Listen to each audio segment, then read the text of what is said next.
اسکندر ذوالقرنین دې لګیا دی په دنیا باندې قبضه کوي، دنیا باندې قبضه کوي، یو ملک فتح کوي بل ملک فتح کوي، چین ته ورسېد، دنیا قبضه کړه چین ته ورسېد. د چین یو شهزادګۍ ډېره زیاته هوښیاره وه، هغې چېرته د تصویر پیدا کړی چې دا څنګه سړی دی چې په دنیا پسې نښتی دی، یو ملک هم فتح کوي یو بل ملک هم فتح کوي. خیر هغه خو د یو ښه مقصد دپاره فتح کوله چې دا ملکونه به فتح کړم او اسلامي خلافت او د صحیح طریقې سره به په دې کې د اسلام د احکامو تنفیذ به راشي. اوس امریکا هم لګیا ده، یو ملک نیسه او بل ملک بل ملک نیسه، دا خو خپل غرض دی پکې چې چا نه به تیل وګټم او چا نه به هیرې جواهرات وګټم او چا کې هغه څه شی دی پروټین دی او که څه نوم نمره هېر شو راته هغه ایټم بم کې څه استعمالیږي. نو دا تونه او دا قصې پسې به پکې د هغه ملکونو ته ورسوم چې دا معدنیات او ذخایر قبضه کړم، لیکن د هغه مقصد جدا و. نو د چین یو شهزادګۍ ور د تصویر یې چېرته په چا جوړ کړی او ځان سره یې ښودی. دې چې کله په چین علاقه باندې حمله کوي نو فوجونه یو طرف ته مکې ښودل، چې حمله کو نو د فقیرۍ لباس واچو، بالکل د فقیرۍ ځان نه یو ملنګ جوړ کړ او فوج ته وی زما د حکم انتظار وکړې دلته کښېنئ، زه وا د فقیرۍ جامه کې په خپله ځم حالات ګورم، معلومات کوم چې حمله د کم طرف نه وکړو، د بل چا باندې اعتماد مې نشته، او علاقه ګورم د هغې فوج به وګورم د هغې وطن به وګورم. نو جامع یې بدله کړه چې ما څوک ونه پېژني او د ملنګۍ او د فقیرۍ لباس یې واچو او ورننوت. چېرته هغه شهزادګۍ بره ناسته وه په خپل محل کې او دې یې صحیح کړ، ملنګ یې صحیح کړ. شاته یې ویل لکه تاسو ورشئ دا ملنګ نه مټه ونیسئ ما یې راوله، یاره اوس دې سره خو یې تصویر پروت و کلک یې د مټه ونیوه. او دا خو ته بادشاه ګیر شوې له زمونږ ګوتو له خدای راوستې او ورته یې جیل کې واچوې. فوج هېر ترې فوج ته پته هم نه لګي چې زمونږ بادشاه خو شهزادګۍ ګرفتار کړ. هغې خو وایي چې زمونږ بادشاه تللی دی خپل معلومات کې راضي به د حملې حکم به کوي، جنس کې ګرفتار. شهزادګۍ حکم وکړه، شهزادګۍ ته هم پته وه چې د دې فوج طاقت مونږ نشو لرلی، که دې مونږ مړم کو نو بیا به زمونږ ډېره بدر وځي. اوس خو ځکه زمونږ بادشاهي ونیسي جوړه ورسره وکړو نو مونږ جنګي خو به پرېږدي که، او که چېرته دې مړم کړو د دونه فوج او دومره لښکر د دنیا قبضه کړه مونږ به هم قبضه کړي، بیا به رانه انتقام لري چې څه چل به راسره کوي، وجنو یې نه خو یو طریقه باندې ول اطلاعات و. دا بادشاهي هم په عقل کېږي په بې عقلۍ ګرانه ده. جیل کې واچو حکم یې وکړه د جیل داروغه ته چې ډوډۍ پې بنده کړي، اوبار څه پې بند کړي، خیر څه پې بند کړل، 3 ورځې پسې ځان ته حاضر کړل. هغې شهزادګۍ قیمتي لالونه او جواهرات او سره زر او سپین زر د دنیا چې کوم قیمتي هیرې دي ورته مخې ته کېښودې. بادشاه سلامت اوږې وی او ډېر اوږې، تږې مې وی او ډېر تږې یم، وی د دنیا قیمتي شی مې درته کېښود، په دې د خپله تنده م ختمه کړو لوږه دې م ختمه کړه. بادشاه لاندې ګوري، سلطان اسکندر لاندې ګوري، وی شابه که نه دا هیرې دي قیمتي، د یوې هیرې په کرونو درهم قیمت دی، د یو لال کرونو درهم قیمت دی. زما بادشاه کې چې مې کمې قیمتي هیرې او سونا او هر څه لیدل درته مې مخکې ایښودې دي، شابه په دې خپله لوږه ختمه کړه، په دې د خپله تنده ختمه کړه. نو دې ورته وي دا خو نه خوړی شي او نه څکې شي، په دې خو زما لږ او تنده نه ختمېږي، وي همدا شی در کوم، بل شی موږ سره نشته. ده وله دیکه ورکړه وي دا مې نه دي پکړه، دې وخت کې دا ما له فایده نه راکوي. وی خلاص شي یو موټی اوربشې وټکوي وروړی ول. اوربشې اوس لږې قیمتي دي لیکن مخکې د اوربشې قیمت نو، غریبه غریبۍ کې چې به د چا خوراک و او اوربشې وې، غنم جوار به چا نه موندل، اوس اوربشې څوک نه موني. یو موټی اوربشې ولا وټکوي راوړی والا داسې لږې غوندې د یو 2 پیسو اوربشې ولا وټکولې او مخې ته یې ورته کېښودې، وایي ځکه نه په دې د لوږه ختمه کوې ډېره ښه ده. هغه اوربشې وخوړې، څنګه شوې؟ وی برابر شوم. وی ګوره بادشاه پته ولګېدله چې ستا د زندګۍ او د ژوند دپاره کم شی ضروري دی، دغه هیرې لالونه جواهرات او سره زر اوربشې وایا وی اوربشې مې ضروري دي وی جون به دې په څه بچ کېږي وی په دې اوربشو به بچ کېږي وی اصل ملک په مخ اغشتې دی د دنیا دپاره کله یو ملک قبضه کې او کله بل قبضه کې او کله بل قبضه کې یا کم کې اوسېدې دون اوربشې دې پکې کېدې چې ستا ګزاره پې کېده عجیبه ده عبرت خبره ده که نه کم ملک کې چې اوسېدلې دومره اوربشې پکې کېدې چې ستا پې لوږه ختمېده ستا د قوم لوږه پې ختمېده ملکونه فتح کې هیرې ګټې جواهرات ګټې سره زر ګټې بلډینګونه او محلات ګټې هغه دې په کار شو اوس دې څه په کار شو هغه شی دې په کار شو ما خو درته مخکې کېښود لیکلې ورکړه او که هغه د 2 پیسې اوربشې دې په کار شوې بادشاه سلامت دغه اوربشې وخوره چې آخرت ته پرې روغ لاړ شي هیرې جواهرات فایده نه درکوي هغه پوه شو وی ځه شهزادګۍ ورته وي در باندې مې رحم وکړه څه درته نه یم په مخه دی ښه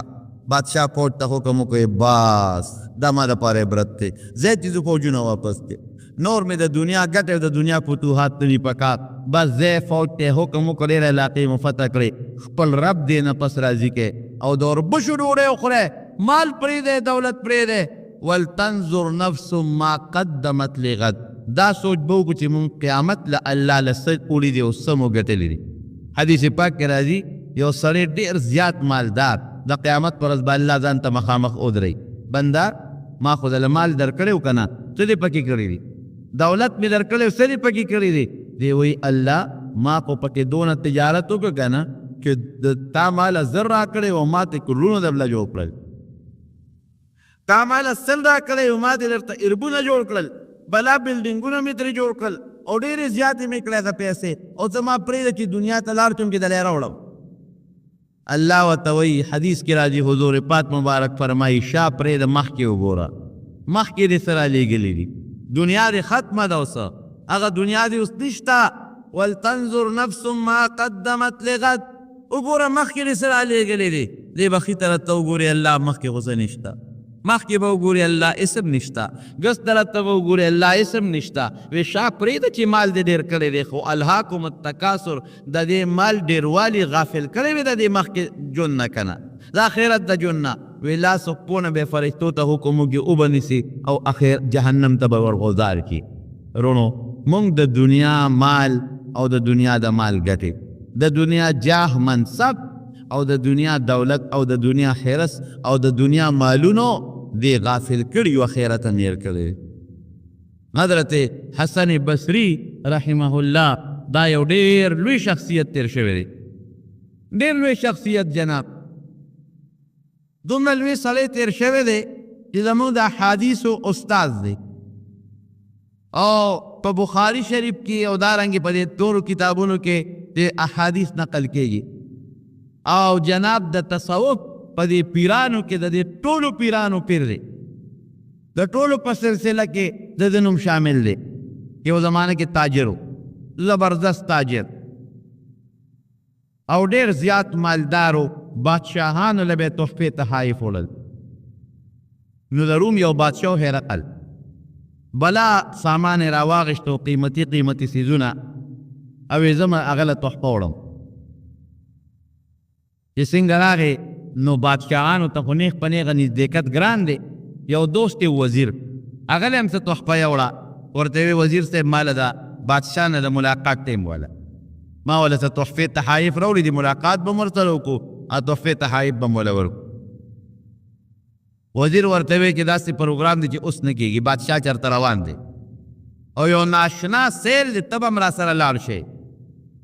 او چې کله بادشاه واپس شي بیا ستا ملاقات به ورسره برابر کړو ډېره ښه نه حسن بصري وي د روم زما دغه اشنا دوست وزیر دی زه ورسره روان شومه لویه قافله د بادشاه دی وزیران دی ښځې دي هلکان دي قسم قسم خلک دي د کلي نه بار یو اعلی غوندې ځنګل او په ځنګل کې یو بهترین باغ دی هغې ته ټول خلک لاړل وایي زما د دوست وزیر مال یو خیمه برابر کړه چې ته په دې خیمه کې کښېنه تماشه کوه او چې کله واپس شم بیا به سره خبرې اترې کوو ما دا سوچو چې بادشاه به ښکار نه راغلی دی به ښکار کوي یا اکثر دا بادشاهان دا یو بل سره د اسونو او د اوښانو زغل کوي دا مقابلې کوي دې له به راغلي سیر و تفریح له به راغلي وی جناب ګورمه چې د دې باغ او د دې ځنګل په دامینس کې یو خیمه ده او ډېره قیمتي اعلا د سرو زرو چړاو پې شوی دی او د هغې خیمې نه ګیر چاپېره په پردوم سره درځي او چې کوم د هغې هغه پولي دي هغه ډېر قیمتي او اعلا وی یو ډله ځي هلکانو د جینکو د بوډاګانو لښکر بادشاه وزیران او هغه خیمې ته ځي او د هغه خیمې نه تاویږي او یو کس پکې ورننوځي واپس راځي وی افسوله کې مې سوچ کو چې بنده دا خیمه کې څه دي او دا خلک دې خیمې ته څه لپاره ځي وی چې ماخوستن شو زما هغه دوست وزیر راغی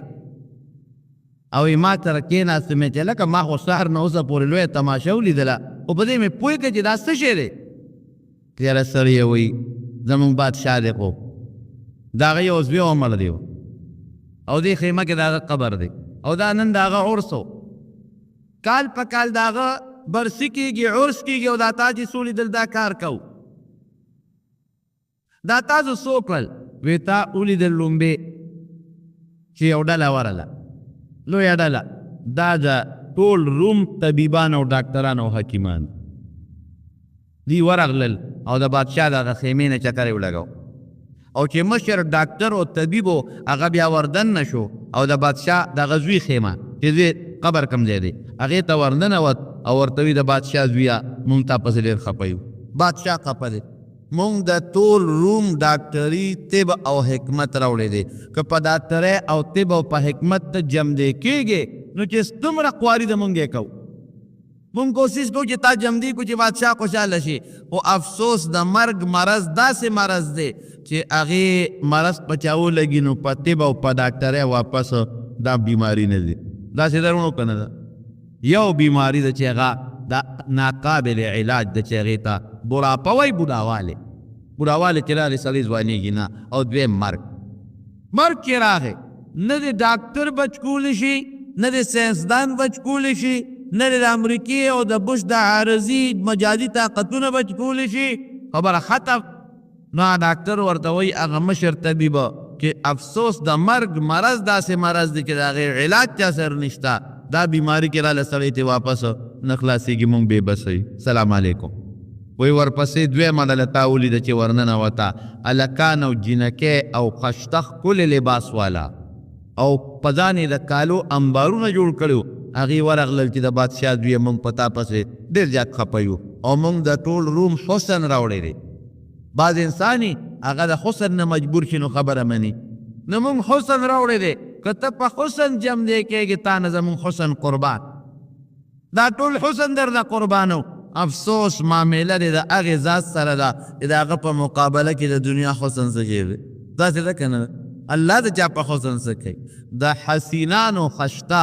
او ډولې نبی کریم صلی الله علیه وسلم فرمایي ان الله جمیل الله ډېر زیات ډولې دی چې مخلوق یې خشته ښکلې پیدا کړی دی چې د الله ذات به څومره خشته او څومره ښکلې وي الله دې زموږ دیدار نصیب وګرځولي کې نو هغه ذات سره د معامله ده چې د هغه د چا په حسن څه او نه د مرګ نه خشته بچ کېدی شي او نه ترې بدرنګ بچ کېدی شي چې ټیم راغې خشته په هلکانو کې که حسن حسندار هلک دی او که جینۍ ده که د 20 کالو کې ډز ورکړه او که 40 کې ډز ورکړه او که 80 ته ورسېدل بعضې وخت کې حسین او خشته زر مړ شي او بدرنګ 100 او 1.5 ته ورسېږي دا په رقم پکې نشته مونږ بېوسه یو مشر اکیت کم پکې خشته انسان هغه یو سلام علیکم واپس تر وی بل ډله دې ولیدله دا سپین ګیري هغې ورلل ای د بادشاه زویه مونږ راغلي یو جرګه هم راوستې ده ځکه بعضې وخت کې انسان د جرګې نه مجبوره شي مونږ جرګه راوستې ده که ته په جرګه باندې جمدی کېږې نو مونږ الله له جرګه راوستې ده ولې چې مونږ هم در پسې خفه یو بادشاه هم در پسې ډېر زیات خفه دی افسوس د مرګ داسې یو شی دی چې هغې په جرګه هم سړی دی نه خلاصېږي ډېرې جرګې مو ورته وکړي که نه کلا اذا بلغت التراقیه وقیل من راق وظن انه الفراق والتفت الساق بالساق الى يوم څنګه دی الى ربك يومئذ المساق کله چې مړی ته ساره وکړي که نه نو خلک وایي من راق هلکه څوک تعویزګر شته که نشته دمګرې ولا وګوره چې دم پې واچوي چې جوړ شي. والتفت الساق بالساق، بس بیا پنډی د پنډی سره میلو شي، پنډی د پنډی سره میلو شي او سا د مرۍ نه وځي. او وظن انه الفراق، دلته علما لیکي چې ځوان د یقین په معنا دی. د پوره یقین راغی چې بس پلار نه لاړم، زوی نه لاړم، ورور نه لاړم او د کور نه ووتم، بیا په دې کور زما واپس قدم نشته. داسې ده که نه؟ دا سړي ته اله لګي، دا مړی کور کې وشي سړي تار سره آیات. والي صاحب زمونږ چې کله جنازه یې تله یو عجیبه کیفیت په ما راغی، دغه لږ ساعت کې دا الله را طرف نه جنازه چې وتا خولې نه مې دا لفظ ووته، الله دې معافي وکړي. ما وی بات نن نه دی اوت واپس په دې دروازه بیا نه راځي. داسې ده که نه؟ کم کور چې چا جوړ کړی دی او د مرګ په قدم ته اوت، دغه کور له بیا واپس نه راځي، بس ختم. هغه خپل بستر پاتې شو، هغې له بیا واپس نه راځي. خو د مرګ جنازه چې اوتله بس دا خیري وتل دي، دوباره بیا د خپلو بچو لا، د خپل پلار لا، د خپل رور لا او د خپلې ښځې لا او د خپل خاوند لا د انسان دوباره نشي راتلی. خبره کاته د مارونو ډېره لویه د افسوس خبره ده، مونږ غافل یو. الهاکم التکاثر، غفلت کې پراته یو. بهر کې تو وی چې هغه دغه ورته وایي چې هغه بوډاګان چې مونږ جرګه راوستل، په جرګه بعضې وخت کې د انسان حاجت پوره کړي. افسوس معامله د مرګ دی، د هغې ذات سره ده چې هغه د مرګ په مسله کې جرګه هم نه مني. وی بیا داسې خلق ورلل چې هغې قیمتي اعلی هارونه، قیمتي جواهرات په کاسو کې نیولې او د دولت انبارونو والا خلق ورلل. بادشاه سلامت زویا ته مړې او مونږ درپسې خفه یو، مال هم راوړی. که ته په رشوت جم دی کېږي د ټول روم دولت تا نه قربان. افسوس مرګ او د مرګ معامله هغې ذات سره ده چې په هغې سړی په پیسو هم نه کېږي. بیا وی تا ولیدل چې یو چاقو چوبند لښکر لګیا دی، هغه خپل سلوټونه وکړل، ورغلل. بادشاه زویا مونږ لښکر راوستی دی، جنګ کوو ستا دپاره، ځانونه وجنو چې ته واپس جم دی شې، مونږ هم خفه یو، بادشاه هم درپسې خفه دی. افسوس معامله د هغه ذات سره ده چې د هغه په مقابله کې د دنیا لښکر د ماشي برابر قیمت نه لري. داسې ده که نه؟ لښکر یو سکم کې چې الله وغواړي ته به ډلې ولې کې برباد به کړي. بیا بادشاه ورغې سره د وزیرانو، بچې ما خو هره وسه وکړه، ما حسن راوسته، جرګه مې راوسته، ډاکټري مې راوسته او طاقت مې راوسته، لوی لښکر او د هغې نه علاوه مال دولت مې راوړه. په افسوس او افسوس چې د مرګ نه واپس جمدی کېدل شته دی نه، نو د څوک مونږ بې بسه یو. آینده کال پتا زمونږ سلام دی کال پسو بیا راځو. حسن بصري وی دی دا قصه کوي دا وزیر صاحب، او زه دې سوچ کې پرېوتم چې واقعي مونږ خو د دنیا د مال غافل کړي، دا خو حقیقت دی. تللی چې د ځمکې لاندې شو،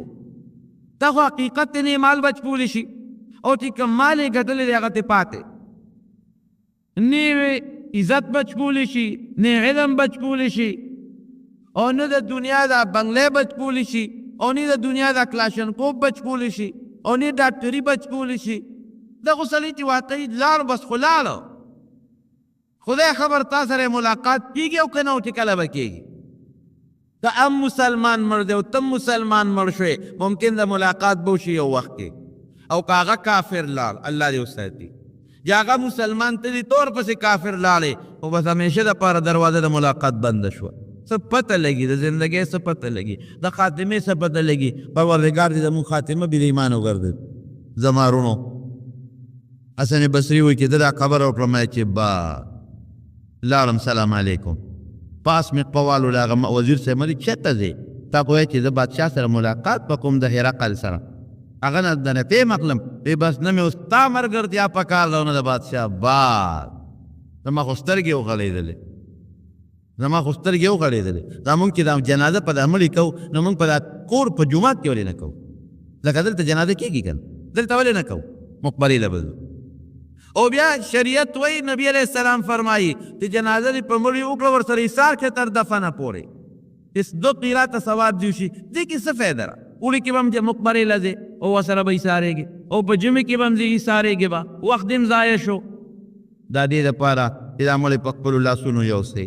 او د عمل په خپلو لاسونو قبر ته ښکته کړي او دا مقبره کې د پلار وویني چې او بابا مې مغه دی پروت دی، رور وویني چې رور مې مغه دی پروت دی،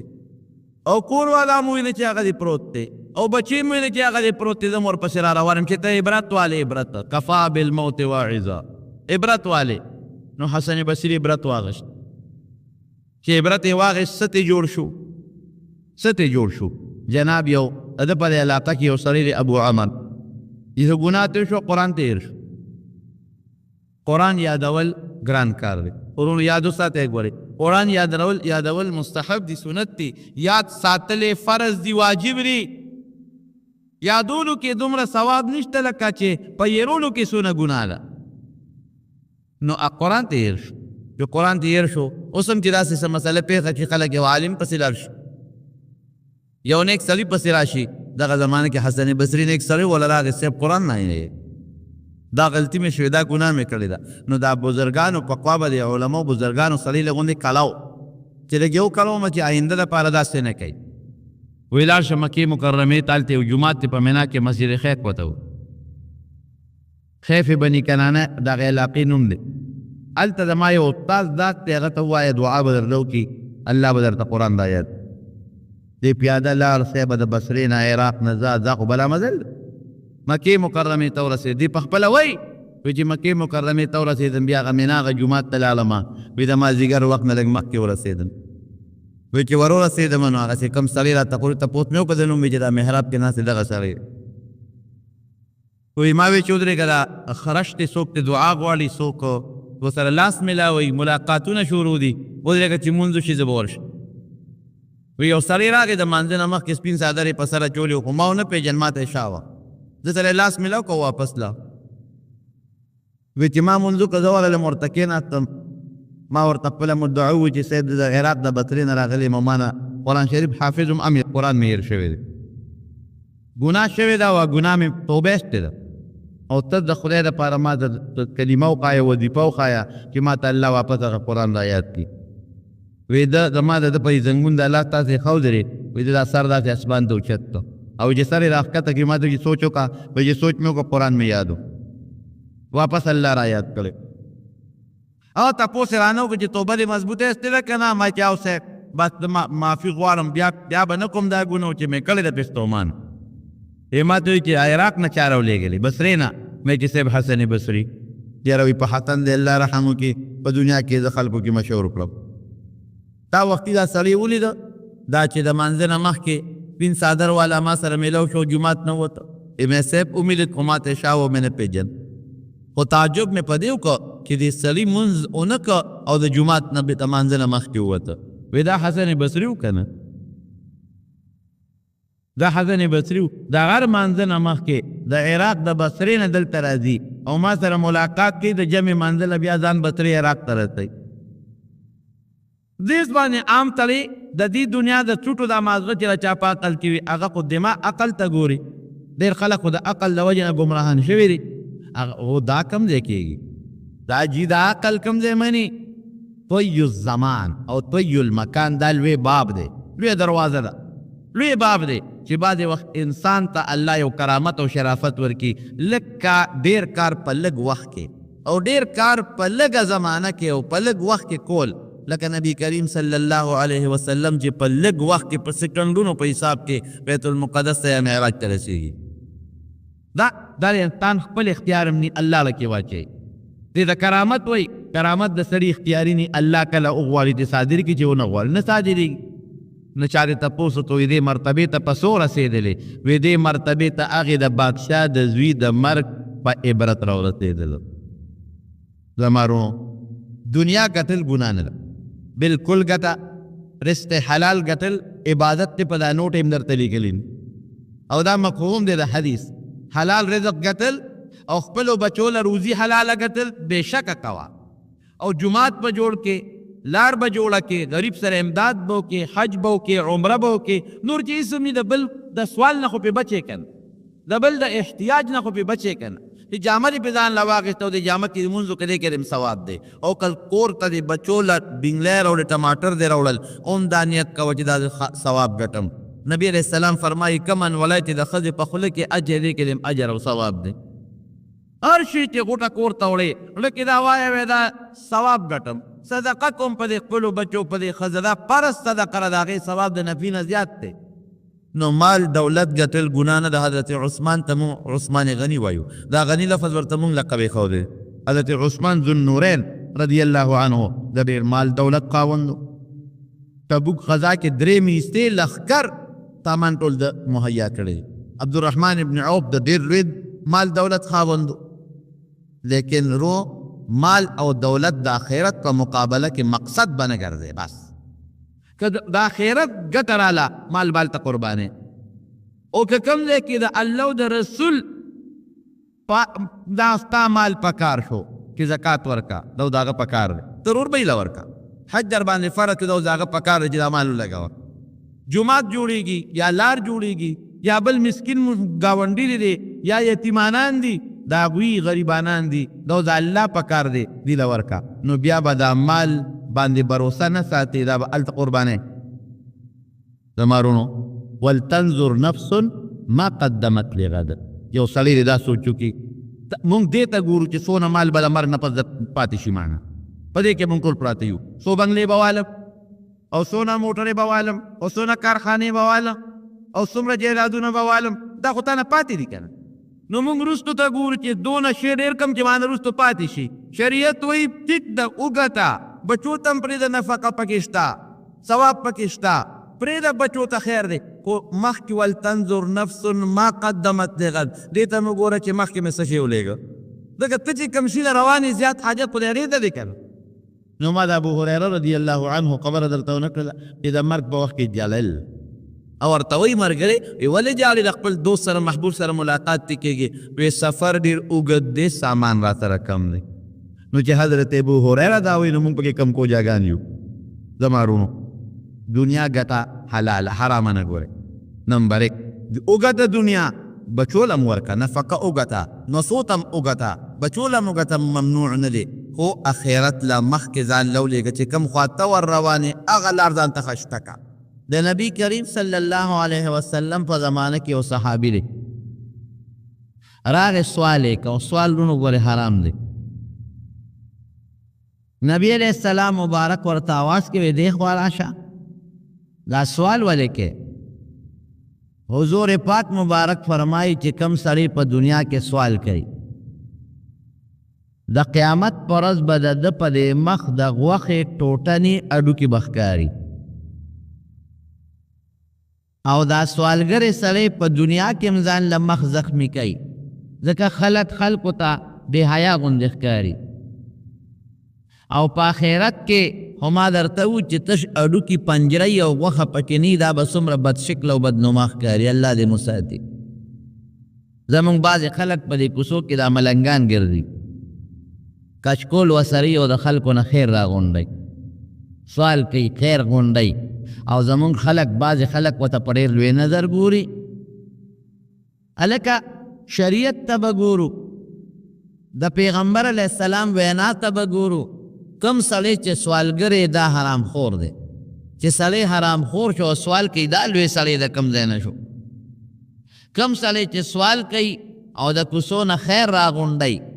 او چغه وایي خیر راکې او کچکول په کچکول دا حرام ګورې نه حلالېږي چې ګنې کچکول کې دې واچو نو دا به حلال شي او که نه کچکول کې دې نه اچولې نو دا به مرداری او نه د یو زیارت او د یو نیک سړي په نوم ګورې حرام حلالېږي دا وایي دا پیر بابا کچکول دی او د هغه لپاره غواړم او څوک وایي دا د کاکا صاحب دی او څوک وایي دا د اټک بابا دی او څوک وایي دا د کوواټ بابا دی او دا راکې او کوڅه په کوڅه کچکول غونډئ د اچا په نوم هم حرام نه حلالېږي دا یاد ساتئ دا زما خبره نه ده دا د حضور پاک مبارک د وینا معنا مې درته ذکر کړه که حرامو باندې سړی د دنیا کلمې وایي او ته په حرامو د دنیا د الله نوم والې او د پیغمبر نوم والې او د نیکانو اولیاء او صالحینو نوم والې ځان دې نور هم برباد کړ نو کوم سړی چې کوڅه په کوڅه ګرځي چا سره بیزو د شلنګی او ګډی او چا سره بل شی د شلنګی او کوڅه په کوڅه د زیارت نوم اخلي او حرام مال د سوال راغونډی او مونځ ټکې نه کوي چرسونه څکي دا د خدای په نید مردار دی دا نیک عمل حلال خول نه دا حرام خور دی دا پیسه مرداره پیسه ده. نو هغه سړي سوال کو نبی علیہ السلام ورته کور در څخه رسه نشته شا به لاړ شه ورشه کور در که رسه دي نو یو زور صادر و شلی او یو زور د لرګي جام دی راوړل. نبی علیہ السلام مبارک وی دا به ما نه څوک والي خرڅولې ولا یو صحابي وی دا صاحب ظالم په 1 روپۍ په 1 درهم. نبی علیہ السلام وفرمایل من یزید دا روپۍ نه به زیات څوک ورکي بولی پې کوله لکه زمونږ دا خلک چې بولی کوي دا بولی جایز ده. بل صحابي وی پې نور سامان هم واخله وی قسم دی چې دا حلال مال چې تا په خپلو لاسونو وګټه دا د هغې حرامو نه د الله په نزد ډېر بهتر دی د کم په وجه چې د قیامت په ورځ به ستا په مخ د غوښې یو ټوکړه هم ني. یو بل صحابي دی اوره حلالو کې ډېر بې برکت عبدالرحمن ابن عوف رضی الله عنه چې مدینه شریفې ته حضور پاک مبارک هجرت وکړ نو یو انصاري او یو مهاجر یو بل سره رونه کړل رورولي ولا جوړه کړه د مدینې او د مکې د خلکو رورولي جوړه کړه وی چې ستا مړ شي نو میراث به دې ګورې وړي او که دې مړ شو میراث به یې توړې نو د مکې مهاجرو سره سو چې د هغې نه به هغوی میراث وړی او د مدینې انصارو قسم دی یو حد وکړه د رورولۍ دی چې کم صحابي سره رور کړی او ته وی وی ته خو زما رور شوې نبي علیہ السلام زما رور کړی وی او وی ښه نو زما مال د سره نیموم غوټ نیم بس زما مال تا شي او نیم به زما شي او وی 2 مې ښځې دي نو راشه یوه پکې خوښه کا دا نه چې کومه مې ناخوښه د هغه دله در کوم ته پکې خوښه کا دا بس دی بچي بس الله پوښاله زه بس ګزاره کوي 2 ښځې مې یو پکې ته خوښه کا نو چې کومه پکې ستا خوښه شوه زه به طلاق ورکم ابه ستا شي د دې نه زیاته قرباني بله کیدی شي سوال نه پیدا کېږي. او ته څه وایي وی یو په ست ښه ښکاري او بل وی په نه خوراک ښه ښکاري هسې نه چې ته ورته ست وکړې وایي ښځه دا خو ډېره ښه خبره ده بس دا یو پکې زما خوښه ده دې له ورځ ورکوه. یو سړی وي دریاب نه پورې غاړه ناست و ډوډۍ وله راغلې وه او بل د دریاب نه بلې غاړه کې و نو ده خو دا خیال و چې دریاب نه هغه نه خو دې راتلي نه شي پول خو شته نه هلکه وی ډوډۍ خورې هم د نر بچو ټوپ ورسره ویې پړسو او د پاس را سور شو او د دې خواله راغی چې راغی وی کم ځای کښېنمه وی زما پر یې خولې د پاسه کښېنه چې تا ته ما ست وکړه نو یو په ست نه ښکاري او بل په نه خوراک نو هغه ورته ست وکړه چې مال د سره نیموم او ښځې مې 2 دي نو یو به طلاقه کم خو چې ستا پکې کومه خوښه او تا ته به په نکاح کم او ته څه وایي بارک الله فی اهلک او مالک وی ستا په دې کور په دې ښځه کې او په دې مال کې د الله برکت واچوي. دلونی علی السوق ما ته بازار وښایې زه په تجارت پوهېږم چې ځان له ته تجارت پیدا کړي لار بازار یې ورته وښو الله وله ګټه ورکړه ګوره د حلالو برکت ته. یو څو ورځې پس د حضور پاک مبارک سره ملو شو نو په جامه باندې د ښځو رنګ و د ښځې چې کم په واده کې کومه خوشبویي او رنګ پورې کوي هغه په جامه لګېدلی و. حضور پاک خو پوه شو چې دا خو صحابي دی په ناجایزه خو به ښځې ته نه نږدې شوې هلکه وی داسې دي وی صاحب واده مې کړی دی وی کم ځای وی په انصارو کې وی ولیمه دې کړې ده او که نه اولم ولو بشاتن وی یو ګډ ولیمه وکړه که نور دې وس نه کېږي یو ګډه لال کا. صحابه ډېر بې تکلفه ژوند دی ګوره حضور پاک مبارک سره صحابو څونه مینه وه ځان به یې ته قربانو او وعدې دی نبي علیه السلام ته هم غږ نه دی کړی بې تکلفه واده. مونږ په ودونو کې تکلفات کوو لکونه او زرګونه روپۍ لګو نو ودونه راته ګران شي نو هلکان هم بې واده ګرځي ګینکۍ هم اکثر بې واده په کور پاتې شي. خدای پاک د هغې حلالو مال کې د عبدالرحمن ابن عوف رضی الله عنه برکت واچو. څونه برکت اوس واوره چې دې کله مړ شو نو 4 ښځې دې پاتې شوې او د 4 ښځو اولادو نو دا یوه ښځه ورته وایي دی خلکو ته چا چې میراث تقسیمو وی زه د خاوند په مال کې چې زما کم پوری سره سي نه غواړم نغد مال کې لږ غوندې شی راکې مریان دي هغې کې نه غواړم پاسونو کې نه غواړم په ځمکو کې نه غواړم او دارنګې په غلامانو کې نه غواړم په کورونو کې نه غواړم ګډو چیلو کې نه غواړم نغد مال کې خپل حصہ نه غواړم لږ شی راکې. نو چې هغه خپل حصه یې رسېدله نو هغه هم 22 وه، ځکه د ښځو 8 کېږي چې اولاد یې وي، او چې بیا 8 په 4 ښځو تقسیمې 8 4 32 د یوې پکې 22 کېږي. نو 22 هم نه غوښته، لږ یې غوښته، نو 80,000 پونډه یې وله ورکړل. دا معمولي غوندې، دا د حلالو برکت رونو. په حلال مال کې چې کم برکت دی دا په حرامو کې نشته، خوله ټینګول ورته ګران دي. دویم امامان دی امام شافعي صاحب رحمت الله علیه، او د دویم نوم دی امام احمد ابن حنبل. امام شافعي صاحب استاد دی او احمد ابن حنبل شاگرد دی،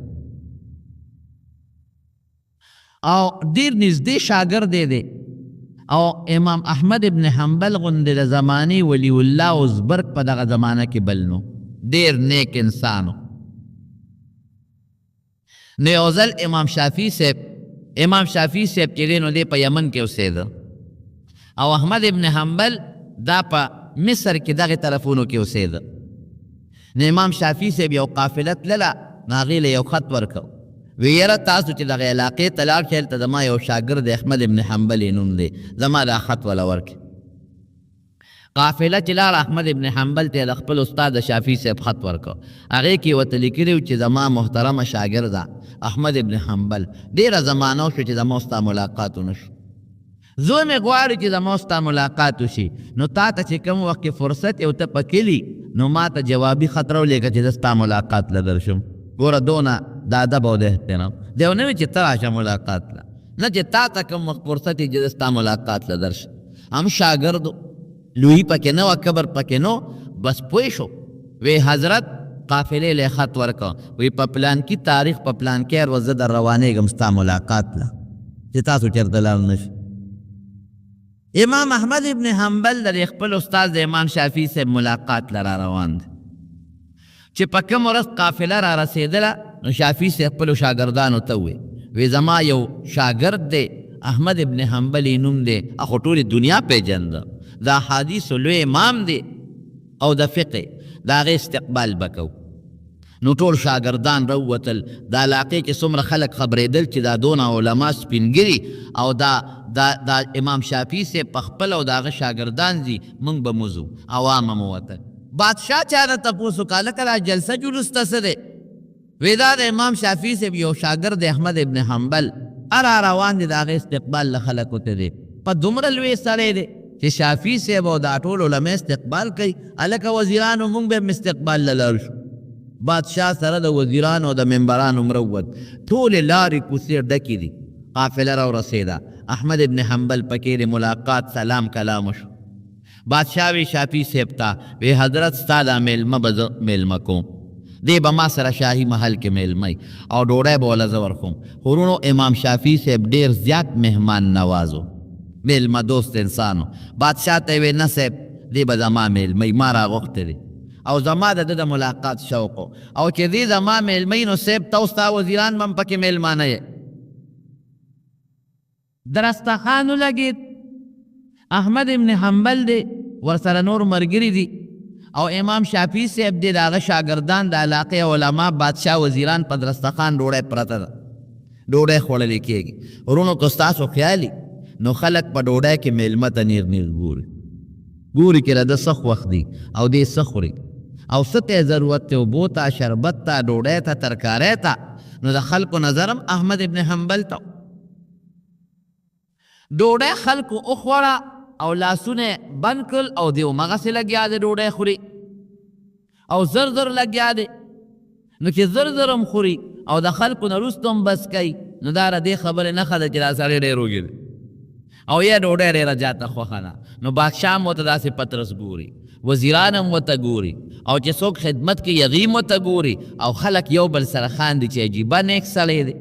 شافعي صاحب د ده صفت کو چې دا ډېر لوی بزرګ سړی دی، دا بزرګان دونه ډېره ډوډۍ خوري، دی خو لګیا دی خلکو بس کړی او دی نه بس کوي. چې ډوډۍ کله وخوړلې شوه او درستخان اوچت شو، احمد ابن حنبل له یو کوټه په خپل حجره کې ورکړه، وی ته به دلته قیام وکوې ښه صاحب. او شافعي صاحب کور ته لاړ. نو د امام شافعي صاحب داسې وړې وړې لوڼه وې، ماشومان د شپږو کالو د اوو کالو چې هغې بار دا خدمت کو چا سره کنډول د لسی و چا سره د اوبو هغې رالل پلار ته وایي شافعي صاحب ته وی بابا وی میلمه پکې کوم یو احمد ابن حنبل ګوره طنز پې کوي ای بچې دا ماته چې مخامخ ناستو وی دا هغه بزرګ انسان و چې تا وی ډېر زبرګ دی وی او که نه بچې دا د احادیثو استاذ دی او د فقه امام دی بچې هم دغه دی وی زبرګان دونه ډېره ډوډۍ خوري لکه راځه چې وخوړه نبی علیه السلام خو فرمایي چې ډوډۍ به سړی خېټه درې ځایې کړي درې حصې به کړي نو په یو حصه کې به ډوډۍ ور واچوي په بله حصه کې به اوبه ور واچوي او درېیمه حصه به اواله پرېږدي چې دا هوا پکې ځي راځي په دې فارموله که چا عملو که ناجوړه کېږي به نه د ډېرو بیمارو نه به خلاصي مونږ خو په دې فارموله عمل نه کوو د اوبو ځای هم په ډوډۍ ډک کړو د هوا غم ډک کړو او نو بیا پکې نه د اوبو ځای وي او نه پکې د هوا ځای وي نه د جومات په پول د یو سل نه بل سره پورې رغړو رارغړو او خاص ګرمي کوي چې په سب کې ته بل ملګری تنګي او بیا په رمضان کې تر اولو صبح کې ته وتی شي یاره جینو بس ډېرې اوبه مې څښلې دي شربت مې څښلی دی نو نشم وتی نو ودرېدې نشم هغه شربت پې زیاتي وي شی پې کوړنې کوړو ګوره رمضان را روان دی احتیاط کوئ نو دا ډوډۍ صبح دا ګوره د سنتو دورو د حضور پاک مبارک ته نږدې زمانه وه نو ماشومان جینکې هم په سنتو پوهېدی نن مونږ لوی خلک مولیان او طالبان او شیخان او صوفیان هم د سنتونو نه یو خبر هغه ماشومان جینکې وې او د سنتو خلاف ورزي وکړه د پیغمبر علیه السلام قسم دې په هغه سنتو هغه جینکې خفه وي بابا دې تعلیم وای دا د سنتو خلاف ورزي وکړه دونه ډېره ډوډۍ وخوړه او ډوډۍ دونه زر زر وخوړه ګوره حضور پاک مبارک وي ډوډۍ به زر زر نه خورئ په قلار قلار به خورئ ژوند به پرې ډېر وی چې دا ډوډۍ پوره میده شي چې معدې ته ورسي چې په اسان هضم شي سوځېدلې ډوډۍ به نه خورئ حدیث پاک کې راځي اوس ډاکټران وي سوځېدلې مه خورئ وجود ته نقصان ورکوي ډېره ګرمه ډوډۍ به نه خوري نبي علیه السلام فرمایي دا ټولو باندې که مونږ په احادیثو نظر وکړو هغه یو سړی تللی یو حکیم مدینې شریفې ته هلته یې دکان جوړ کړ څه موده یو مریض نه راته تپوس یې وکړ وی ستاسو په دې علاقه کې مریض نشته ما خو دکان کړی دی څوک رانهلل وی نه مونږ کې خو مرض نشته وی ولې وی مونږ د پیغمبر علیه السلام په دې قرآن شریف په دې یو آیات عمل کوو چې کولو وشربو ولا تسرفو خوراک کوه او اسراف پکې مه کوه او بس کا په اسراف پکې مه کوه خوراک کم کو او به کمیس کو بیماری کم ده نو موږ د نبی علیه السلام په سنتو عمل نشته نو خراب خوراکونه خورو او بې ځایه حرام خوراکونه خورو هغې راله په وجود کې سل او زر بیماری پیدا کړي دي وی ښه بابا دا هغه ستا لوی زبرګ شاګرد و چې داسې ډوډۍ وخوړه او ای بابا په شرمونې وشرمولو خلکو یو بل ته کتل او خندلې د بادشاه وزیرانو هم کتل چې شافعي صاحب داسې میلمه راوستلی او صفتونه یې وله کول او علماو خندل شافعي صاحب بچو ته ویلونو وی زم پې پیښ ومه چې خوراک یې د سنتو نه خلاف کړی دی نو زه ورته ویلی شم چې ډوډۍ دې ډېره وخوړه چې سړی راوم غواړي او میلمه مي او بیا ورته وایي چې ډوډۍ دې هم ډېره وخوړه زه ورسره څوک ما محسوسه کړه خو څه ورسره وکړم امام احمد ابن حنبل شافعي صاحب ته وی حضرت ما ته ځان له کوټه کې بستره برابر کړه وی ښه ډېره ښه ده ځان له کوټه کې ورته بستره برابر کړه او ماشومانو ته وی لوټه ورته اوبو ډکه کېږدئ ولې که د شپې پاتې اودس به کوئ هغې ورته کوزه ډکه کېښوده چې سار مانځله دي جومات ته لاړل ماشومان یې جنکۍ ورلې چې بستره برابر کړي چې ویې کتل کوزه همغسې د اوبو ډکه پرته وه چې شافعي صاحب واپس راغی وی بابا ناشنا زبرګ دې راوستی دی بچو بیا ولې وی ټوله شپه خوب کړی دی تهجد یې نه دی کړی ماشومان یې پې خفه وي وی تاسو ته څه پته لګي وی چې مونږ ورته کوزه سینګ ډکې ایښودې وم هغسې ډکه پرته وه نو چې دا اودس ونه کړو نو تهجد یې د کوم ځای نه وکړه شافعي صاحب ورغې احمد ابن حنبل ته وی احمد ابن حنبل چې خفه نه شي زما میلمه او زه په تا خوشحاله یم چې راغلې خو یره ټینګ نه شوم یو دوه تپوسه ده نه کوم وی وایه صاحب وی تا دا بېګا ډوډۍ ډېره خوړلې ده چې د ما ډېره ډوډۍ مو خورې در باندې خوشحاله یم خو د سنتو خلاف ورزي دې کړې ده او زر در دې خوړلې ده ما له خپلو ماشومانو جینکو لوڼو پیغور راکړه او خلکو یو بل ته اشارې کول او دویم دا چې بېګارې تهجد نه دي کړی ما له هغه خپلو ماشومانو لوڼو پیغور راکړه چې دا ستا شاګرد دی لوټه چې مسنګ ډکې خو دې واغسې ډکه پرته ده دا ستا دا حالت د کله نه بدل شوی ته چې ما ته شاګرد خو ته بل شان وي دا د نه څه جوړ شوي دي احمد ابن حنبل ورته وی استاد جي لږ صبر به وکړې زما جواب به واورې بیا چې ته څه فیصله کې نه کوه وی چې ستا د ډوډۍ ته بېګازه کېناستم زما د قسم په الله چې ستا د دې ډوډۍ په شان حلال رزق ما ته په زندګۍ کې نه دی میلو شوی ما هغه ډوډۍ ته کتل ما په دې خپلو سترګو لیدل چې د الله پاک برکات او تجلیات او انوار پې نازلېدل دې ته کشف ویلی کې دا په دې سترګو هغه څیزونه ویني چې هغه عام خلک نیني د زړه په سترګو ورته ښکاري لکه امام ابو حنیفه رحمت الله علیه فرمای حدیث کې راځي وي چې څوک اودس کوي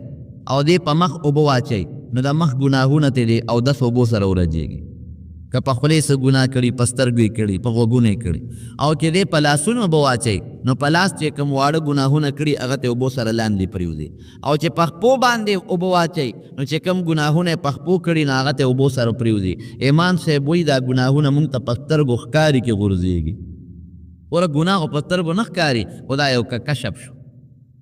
یا شاه ولی الله ته د دې حدیث لاندې لیکي چې نبی علیہ السلام فرمایي کله په یو انسان یو مصیبت نازلېږي وی دې دعا وکړي وی هغه دعا اوچته شي هغه مصیبت سره دغه راووایي مصیبت په شا کي نو شاه ولی الله صاحب وی مونږ ته په سترګو ښکاري وی مصیبت را رواني او چې دعا وکړو وی دعا راته ښکاري چې دې هغه مصیبت له دغه راورکړي نو واپس یې کړي دې ته کشف ویل کېږي نو احمد ابن حنبل شافعي صاحب ته وی قسم په الله که په زندګۍ کې مې ستا د دې حلال طعام په شان طعام چې ته لیدلی د الله تجلیات او انوار او برکات پې نازلېدل ایمه چې احمد نن د حلاله ډوډۍ مونتې ده او څومره ډېره چې خوړې شي وخوره نو ما په دې وجه ستا ډوډۍ زر زر خوړه او ډېره مې خوړه په دې غرض مې خوړه چې داسې حلال رزق مې چېرته لیدې نو مونتې مې نو او صاحب هغې حلالې ډوډۍ په ما کې دوه صفته پیدا کړل یو د علم او یو د عمل ګوره مونږ چې ډوډۍ وخورو نو بیا ګرځېدی نه شو مونځ نه شو کولی او اسویلی کو اوږده اوږده دا ولې ډوډۍ کې فرق دی ډوډۍ کې لانجه ده او حلال خوراک ته ګوره او صفت پیدا کولو ته ګوره وی دوه صفت یې راله پیدا کړل یو د علم او یو د عمل وی د علم صفت یې راکې دا پیدا کړ چې بېګا مې سوچ کو د قرآن شریف او د حدیثو نه مې مسلې رایستې ځکه امامان ته ته وایي امام د فقه دې ته وایي چې د قرآن او د حدیث نه مسله راوباسي وی د یو یو آیت نه او د یو یو حدیث نه مې په سوونو او په زرګونو مسلې راوستې او عملی صفت یې راکې دا پیدا کړه چې بېګا صاحب ما خوب نه دی کړی د ماسخوتن په اودس مې د سار مونځ کړی دی ځکه ستا کوزه او لوټه ډکه پرته وه ما وله ګوتې نه دي وروړی دا د حلال رزق د مارونو برکت دی حلال رزق چې څومره سړی خوري نو جون کې به هم خیري او په آخرت کې به هم خیري الله به هم تې خوشحالي فرشتې به هم تې خوشحالي او مخلوق خدا به هم تې خوشحالي احمد ابن حنبل په زندګۍ کې یو ځل کور ته راغی بیبي ورته ډوډۍ کېښوله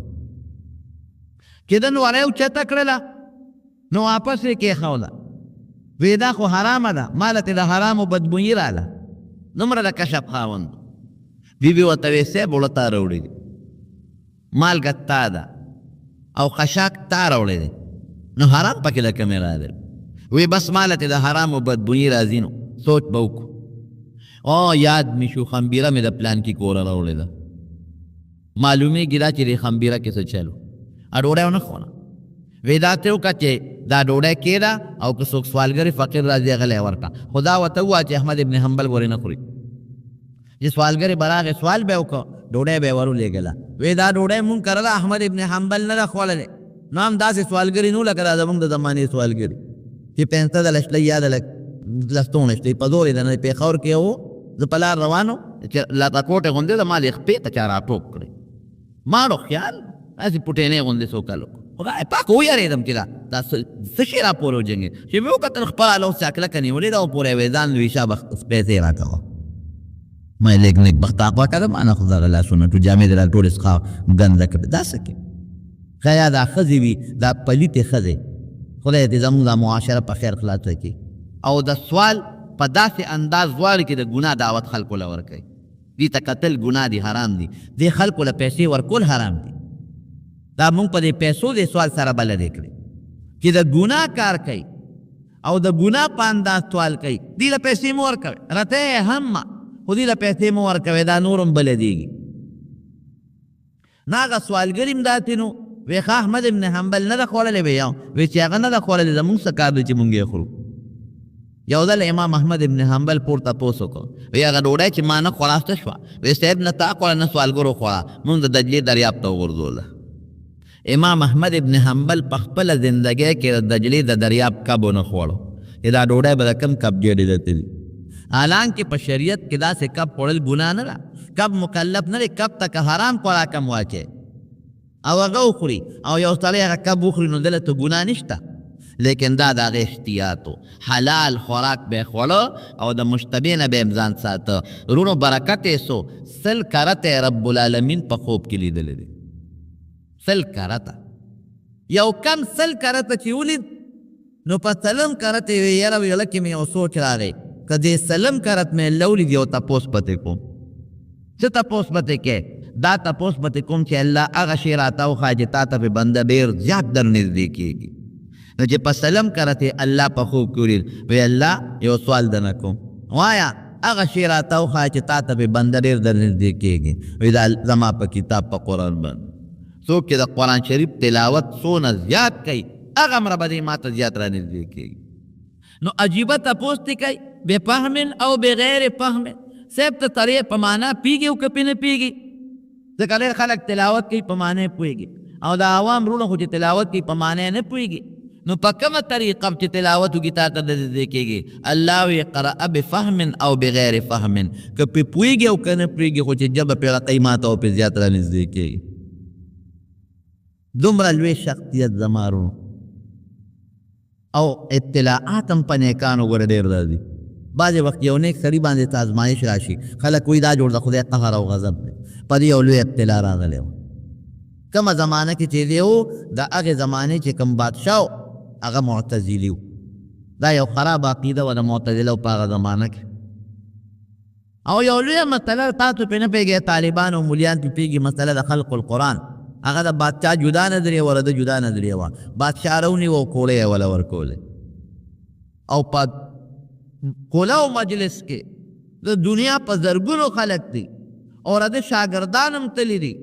او جاړي خلک چې زمونږ د علاقې لوی عالم او سپینګیري شیخ الحدیث د احادیث استاد دله به نن دورې میلاویږي. څوک تماشې له تللی دي او څوک دې سوچ له تللی دي چې دا به صرف کېږي، دا ظلم دې سپینګیري سره به دا ظلم دومره ټینګ کېږي.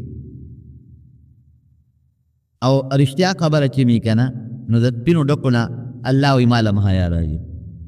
او که یو سړی ډېر زیاتي مو کې هلکه ولې تا ورته غږ نه کوو؟ یاره د سپینو ډکو لحاظ مې ولا وکړه. د سپینو ډکو خلک لحاظ کوي، د سپینو ډکو سره بوډا سپینګیری او بیا د احادیث استاد یو روایت کې 6 لکه راځي، یعنی یو قول کې، او په بل قول کې علامه ذهبي لیکلي دي چې د نبي علیه السلام د 10 لکو احادیثو حافظ. قرآن شریف 6.5 آیات دي تقریبا لکه د هغې نه هم کم. نو تا اندازه لګوه چې څونه قرآن شریفونه به د دې نه جوړېږي، ځکه یو حدیث آیت برابر دی، بلکې بعضې حدیث آیت نه غټمي. نو د 10 لکو د نبي علیه السلام د احادیثو حافظ په یادو یاد او قرآن شریف هم ورته په یادو یادو. تاسو اندازه لګوئ چې داسې سپینګیري او لوی عالمي او دې دورې وله ورکوي چې دا به څه حال و. نو جامې یې ته وویستې د غریب نه او یو لنګوټې یې ورته و، په پرتغا کې ورته یو لنګ غوندې وتړو او بره یې وخېجو او جلات ته ویې وهې په درو. شاګردان یې مغالو کې غریبانان ناست دي. نو چې لومبی کوړی ورکړه نو دی وایي بسم الله، چې دویمه کوړی ورکړه وی الحمدلله، چې دریمه کوړی وله راوبروله وی چې الله ما له څه لیکلي دي حقه به رارسېږي، د هغې نه زیات نشي رارسېدی. چې بله کوړی راوبروله وی القرآن غیر مخلوق، کلام الله غیر مخلوق، هغه خپله مدعی وي چې پسې و. نو چې بله کوړی وله راوبروله نو پرتغا کې وشلېده. چې پرتغا کې وشلېده نو چې څومره شاګردان دي دې شاګردانو چغې کړې چې خدایه ځکه په درو باندې دی والی کېږي، خو زمونږ وایي مړه به شي نو سړی خامخا مري. لیکن دا خو چې د پرتوغاق اوش دی ده او دا لنګوټې ته وغورځېږي دا غریب خو رسوا شو. تاریخ بس لیکي خلک بس وایي او سپینګیري مولا دی او خلکو ته شاده دا خو د ډېره غټه بېعزتي ده. وی دغې وخت کې دا سر داسې اسمان ته اوچت او بیا سر راښکته که نو وی پرتوګ په خپله اوچت شو. خدای پاک یې عورت ښکاره نه که او د پورې پیوز شو. یعنی پرتوغاق چې کولو شي نو پرتوګ کې سا خو نه ده چې اوچت شي، په خپله پرتوګ اوچت شو د پورې پیوز شو. په یو کم دېرشمه کوړه بېهوشه شو. بادشاه شاګردانو ته راشي دا ملا صاحب یو صاحب بېهوشه یم. چې کله هوش کې راغی او لږ برابر شو شاګردانو یې تپوس وکړو وی صاحب چې دا یو کوړی د لرو بروله او پرتوغاق ته وشلېده نو په مونږ هغه وخت یې په مونږ کم تېر دی نو خدای دې په دشمن هم هغه وخت نه راولي. او بیا تا سر اوچت که اسمان ته او پرتوګ په خپله اوچت شو در پورې پیوز شو. دا ولې؟ وی دقه وخت ما سره هم ډېر غم شو. وی ما الله ته سر پورته که او ما وی چې یا رحیم و یا ودود یا ذا العرش المجید، ای رحیم ذاته، ای زما دوست خدایا، ای د لوی عرش خاوند خدایا، ای د لوی بزرګۍ خاوند خدایا، اسألک بعزتک و قدرتک و سلطانک، ستا په لوی عزت او ستا په لوی قدرت او په لوی طاقت او بادشاهۍ د نه سوال کوم. ان كنت علی الصواب فلا تهتک ستري، که زه په حق یم نو زما پرده خدایا ما اخلي. ګوره بیا هم شرط ولګوه الله سن که زه په حق نه په چې څه کېږي کېږي به، خو که زه په حق یم نو خدای زما پرده ما اخلي. نو زه په حق هم الله مې پرده وانه غشته. امام شافعي صاحب رحمت الله علیه چې استاد یې دی هغه ورته سوال جواب راولېږه احمد ابن حنبل ته. وی صاحب وی دا چې کومو جامو کې تا دورې وخوړلې او ستا د وجود وینه پې پرته ده دا جامې ماله په تحفه کې راولېږه. او چې وینه وینځې استاد یې ولی تحفه کې ولېږه. شافعي صاحب نه چا تپوس وکړو وی په دې جامو به څه کې چې دا د وینو جامې د احمد ابن حنبل له غوښتلې. وی زما به دا وصیت چې کله زه مړ شم نو ماله کفن زما را دې شاګرد په دغه وینو والا جامو کې راکې چې په یو مسله کې دې غریب پکې والی شوی دی. که د قیامت په ورځ زه الله ته مخامخ شم او یا په قبر کې ما نه تپوس کېږي چې څه عمل دې راوړی دی، ویم به چې شافعي سره څه عمل نشته. یو شاګرد مې جوړ کړی او په یو مسله کې په ظلم والی شوی دی او په جامې د عصري وینې پرتې دي، الله دقل مې د نښې دپاره درته راوړي دي. او دا احمد ابن حنبل چې وفات شو ناشنا خبره درته وکم د 40 میلو نه د جنازې له خلک پیاده راغلي دي. پیاده مزل د سورلو مزل خو د ډېر لرې له ځای نه کېده. 40 میله خلکو پیاده مزل جنازې له کړی دی. او جنازه کې خلک څومره یو یهودي سړی دی یهودي هغه ما غځی کچ که چې کوم ځای د جنازه شوې وه امې کچ که نو بیا مې سړي ودرول د جنازې د سپونو په اندازه لږ ځای کې چې اندازه ولګوم چې دونه ځای کې دومره سړي راځي نو چې د ده جنازه په څومره ځای کې چې دونه او څونه راځي نو چې ما کوم اندازه ولګوله نو 10 کسانو په ده جنازه کړې ده. 10 کسان او عیسایان او یهودیان 10,000 کسان صرف د احمد ابن حنبل د جنازې په لیدو مسلمانان شوي. تاریخي خبره چې جنازه یې ولا وکتله بس 10,000 کسان به مسلمانان شو. او بیا د ده قبر خوا کې یو بل عالم ښخېده 240 کاله پس 234 سال پس 240 کاله پس د ده د قبر خوا کې بل عالم دفن کېده. نو قبر لږ زیات ووالی شو د ده له حد پکې راښکاره شو. نو تاریخ لیکي وی اقصې تازه پروت و لکه تا به وی چې د نن په دې قبر کې کېښودلی شوی دی. دا د علم برکتم د حدیثو برکتم او د حلال خوراک برکتم شو. د مارونو حلالو کې چې کم برکت دی د حلالو مثال دله درکم. اوبه دې ته کوي صفا اوبه لیکن که په دې اوبو کې تا واوره واچوله دې کې لټ واچول یا دې نو د اوبه نورې نه دیداري شي. دقه رنګرونو علم دی که چا سره د قرآن او د حدیثو علم دې کې به الله ذوالجلال عیسی علیه السلام ته حکم وکړي چې داسې کار دی اوس چې دا خپل ملګري دی کوهي تور ته بوځه یو مخلوق یو قسم دی هغه راخورو چې هغې سره د جنگ د هېڅ چا طاقت نشته دی کوهي تور ته بوځه. عیسی علیه السلام به دا مسلمانان بوځي او کوهي تور کې به دیره کړي چې کوه تور کې ډېره کې نو خدای پاک به یأجوج او مأجوج را خواره کړي دا یو ځای کې بند دي او سکندر ذوالقرنین هغه ورته یو بند والی دی نبی علیہ السلام فرمایي دوی لګیا دي هغه بند کنې باسي هغې کې چې دوی داسې وله غوندې سوړه پیدا کړي وی یاره بس لږ کار هم پکې وکړو سار له به یې که خیر که نه و چې سار له راځي نو بیا ورته خدای هغه بند کړي نو چې کله د دې د ماتوالي ورځ را نږدې شي نو چې دوی کله هغې کنستل شروع کړي او لږ پاتې شي نو دوی به ده ووایي چې انشاءالله سار له به یې که نه و انشاءالله به ووایي نو هغه سوړه به خدای بند نه کړي نو چې سار راشي نو به یې که نه دوی به راخطا شي او دوی به داسې وکړو هم من کل حدب ینسلون هر لوی ډیرین او په منډه رواني دوی چې کله راشي په دغه یو دریاب د لوی بخیرې ته وري په هغې به راشي چې په هغې راشي نو هغې کې هغه لومبي خلک به ترې اوبه وڅکي تږي به نو چې اوبه هغه لومبي خلک وڅکي نو دوی دریاب سیند ده نو چې هغه اخیري خلک پرې راځي نو اوبه به پکې ني نو هغې به هغه نورو مرګو ته چې هلکه دلته چې ته اوبه تېرې شوي دي ښه ځای لوند دی دومره به دنیا یي هغې به صرف شروع کړي د دنیا په دې مخلوق دنیا کې خو به نور څوک نه د عیسی علیه السلام چې کوم مسلمانان دي هغه به هغه پټ کړي باقي به کافر یي هغه خو به مړه شي نو بیا به وایي چې یاره د دنیا هغه د ځمکې والا خلک هم تباه کړل دا غوا او میخې او ځنګلي حیوانات هر څه به وخوري ختم به یې کړي راځئ چې اسمان والا خدای سره جنګ شروع نو غشي به بر اسمان ته ولي نو خدای پاک به یې وله د وینې سره را واپس کوي تک سره نو دی به وایي چې هغه اسمان والا فرشتې مونږ مړې کړې ځکه چې ګرځو که په دې ګوټ مټ کې څوک پاتې شي دغې وخت کې به په کوه طور کې به مسلمانانو بیا ګورې تکلیف راشي د مسلمان ژوند د تکلیف دی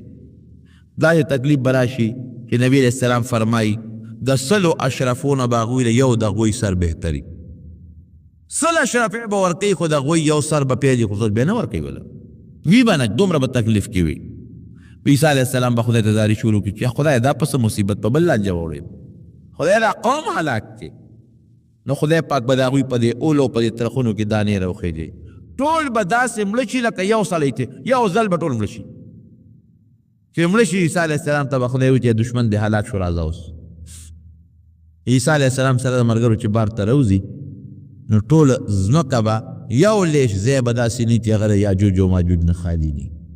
هر ځای به ډکي او بوی به دی خدای دینه به زمونږ دې ځمکه کې اوسېږو څنګه الله به یو قسم مارغان را پیدا کړي هغې به په خوله کې نیسي او دریاب ته به یې غورځوي دې لوی دریاب ته بیا به خدای باران وکړي باران سره به خدای را ځمکه پاکه کړي د هغې د هغه غشو لیندو باندې به مسلمانان اور بلی بیا به د عدل انصاف حکومت شروع شي جناب د عدل انصاف حکومت چې کله بیا شروع شو د هغې نه پس به بیا ورو مسلمانان کمیږي بیا به کافر زیاتېږي مسلمان به ورو کم شي داسې وخت به راشي جناب چې په مخ د ځمکه به یو کلمې والا سړی هم نه څوک کلمه ګو به نه په مخ د ځمکه د خدای نوم به بالکل ختم شي او داسې ژوند به یو بل سره تېروي لکه د دریاب دا خره او خرې چې یو بل سره څنګه ژوند تېروي د ځنګل او د ځمکې دا سپی او سپي یو بل سره کوم ژوند تېروي دقه ژوند به تېروي هېڅ قسمه کلمه د خدای نوم د هغې نام و نشان بني ختم او چې کوم مسلمانان دي نبی علیه السلام فرمایي یو هوا به خدای راوالوځي هغه هوا چې کوم مسلمان باندې لګي به دی به مري هغه له به خدای مرګ ورکړي ټوله دنیا به د کافرو نه ډکه شي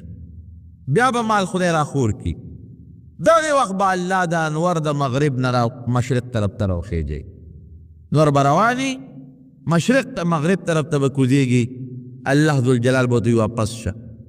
ارجعي من حیث طلعتې چې کوم طرف نه راغلی هم په هغې طرف واپس شه نور به لږ غوندې را واپس شي بیا به ورته الله وي واپس ځه دغه توبې د بندېدو دروازه ده بعض د هغې نه پس د هېچا توبه به نه قبلیږي اوس د توبې دور دی نو توبې الله ته وباسئ او خدای ته زاري او فریاد وکړئ بعض بیا به مال هم ډېر شي خو ټول به کفر وي د خدای نوم به څوک پېژني نه الله به نه پېژني نبی علیہ السلام فرمائی کنا لا تقوم الساعة حتى لا يقال في الارض الله الله تر هغې پورې به قیامت نه راځي تر څو پورې چې په دې مخ د ځمکه د الله نوم اخیستلی کېږي. د خدای نوم چې اخیستل بل شو فوري به قیامت بیا راځي. خیر خلک به لګوي، څوک به دوکاندار وي، هغه به کپړه خوره کړي په ګاک پې خرڅوي، ګاک به ناستي د هغه نه کپړه بالي. څوک به لګي خپل حوض به جوړوي، څوک به لګي خپلو څارو له به ګیاګانې ریبي، څوک به لګي نړۍ به رالي د خپلې خولې ته به اچوي. د جمعې ورځ به او د محرم د عاشورې لسمه ورځ به د عاشورې لسمه د جمعې ورځ او د سار د مانځه نه پس د نور خطو نه مخکې دغه ټیم کې به اسرافیل علیه السلام شپېلې ووایي. چې شپېلې ووایي دې شپېلې سره به د ټولو خلکو نه ساګانې والوځي، ختم به شي. هغه انسان چې نوړۍ خولې ته اوچته کړې ده خولې ته به ونه رسي او سا به ترې وخېږي. هغه انسان چې کپړی ګاک ته خوره کړې ده را وبې نن غاړې او سا به ترې وځي. هغه انسان چې هغه خپل حوض لیواو هغه به پې هغه خپل خټه وانه کېږي سا به ترې وځي. بس مکمل قیامت چې ته ویلې کېږي دا ټولې ساګانې به وځي. په قبرونو کې چې کوم خلک دفن دی، که مسلمانان دي او که کافران دي، د هغې روحونه به هم لاړ شي د اسرافیل علیه السلام په شپېلی کې به ورننوځي. دغې وخت نه مکمل روحونه ټول د اسرافیل شپېلی ته لاړل، عذاب د قبر او خوشحالي او هر څه بند، روحونه لاړل ختم شو. یو مضبوط ګړزار به شروع شي، اسمان به ټول ټوټې ټوټې به شي، ختم. ځمکه به داسې والوځي لکه دا مالوچ چې دا پاغوندې دا مالوچو باندې هوا راچو په تاسو کړي که نه د پنبې دا مالوچو په دې سخته سیلۍ کې په دې هوا کې تاسو دا خواره واره وینئ. غرونه به ختم شي، دا سپومې به ختم شي، نور به ختم شي، ستوري به ختم شي. قیامت چې څه ته ویلې کېږي نو هېڅ شی به پاتې نه، اوبه او هر څه ختم، ټول هر څه به ټوټې ټوټې او دلې وړې به شي، هېڅ شی به هم پاتې نه شي. بیا به رب العالمین واپس دا مخلوق را جمع کی د شام په ځمکه باندې. اوس چې کومه د شام ځمکه ده دا به خدای بیا خوره کی، او چې څومره روحونه د اسرافیل علیه السلام په شپېلی کې وي چې دا شپېلی ووهي هغه روحونه به ته راشي خپل خپل وجود ته به ننوځي، او داسې به دا خلک د خپلو قبرونو راپاسي اذا هم من الاجداث الى ربهم ینسلون، لکه دا باران چې وشي او سار راپاسي او دا کم بوټي دا زرغونتیا په دې ځمکه د پاسه راوټوکېږي، داسې به راوټوکېږي او د الله حساب کتاب تر حشر میدان ته به ور مخامخ شي. بیا به د سره خدای پاک د دنیا د دې عمل، د دنیا د دې قول و فعل،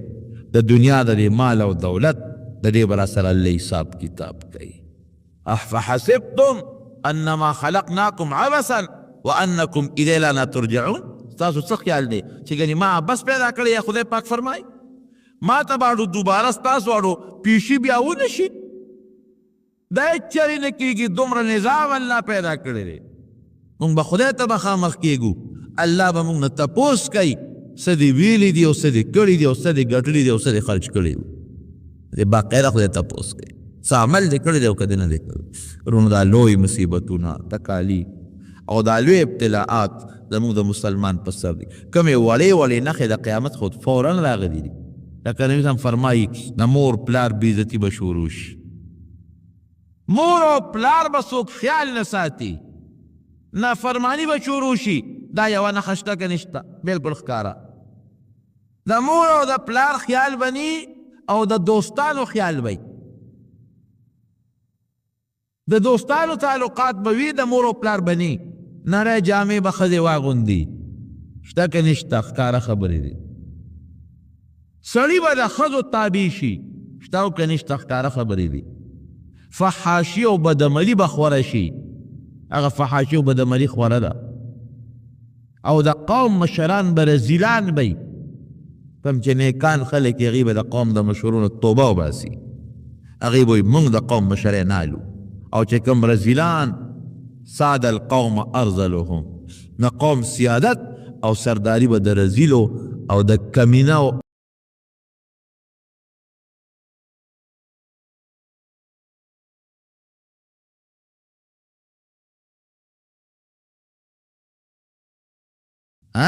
ایک نمبر مسلمان، دو نمبر مسلمان نه، بے غیرت مسلمان نه، غیرتی مسلمان نیم خدای پاک جوړ. ایمان باندې خپل کلک شو، پیسې باندې خرڅېدونکي مسلمان نه، کلک مسلمان. بهر صورت رونو د عیسی علیه السلام متعلق خبره مې شروع کړې وه او هغه مې درته خلاصه کړه. عیسی علیه السلام د رب العالمین یو لویه نښه ده. ان مثل عیسی کمثل آدم، آدم علیه السلام بې مور او پلار پیدا او دی خدای پاک بې پلار نه صرف د مور نه پیدا کړی. یو عظیمه نښه په پیغمبرانو کې یو لوی نشان. او بیا دا عیسی علیه السلام چې وفات شي د نبی علیه السلام سره چې کومه کوټه مبارکه ده د یو قبر ځای خالي دی، هغې کې به دفن کېږي. هم د نبی علیه السلام په شریعت باندې به خپل عمل پر کوي.